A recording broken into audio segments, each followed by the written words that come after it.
Thank you. You know what really hurts? To see a good friend, a fine person, go down the drain.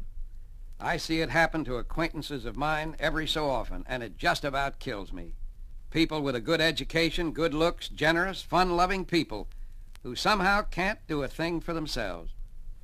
There's an ugly word for such people. That word is failure. Now, nobody is a failure simply because he doesn't make a lot of money or because he hasn't risen to the vice presidency of his company. That's not what makes a failure. A failure is a person who isn't enjoying the richness and beauty of life. Somebody whose work gives him no satisfaction, whose family life is constant turmoil and strife. After this message, I'd like to tell you about a friend of mine who had this talent for missing.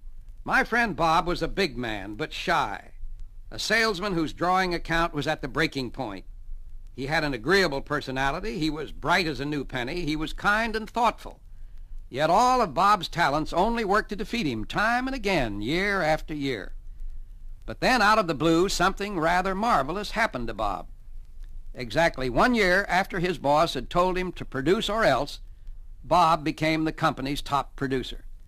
At the annual sales meeting, the manager asked Bob point blank to explain his new-found success. "Bob," he said, "you're a mystery.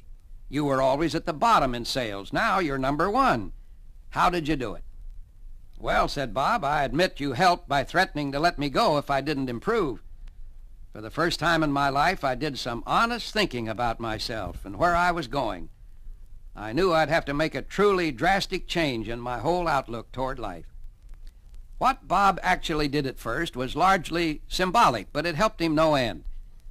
"I went downtown," he explained, "and shot my last few bucks for a new suit and tie. When I got home, I jumped into the tub and scrubbed until I felt I was washing all the failure off me.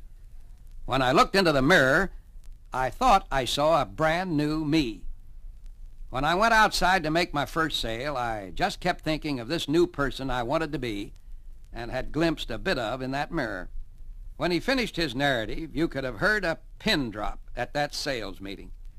For Bob was telling them something that everybody needs reminding of from time to time.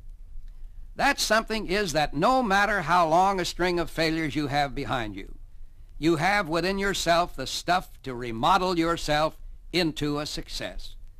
But the first big step, the all-essential step in that remodeling, is to form a clear picture in your mind of the new you that you want to be.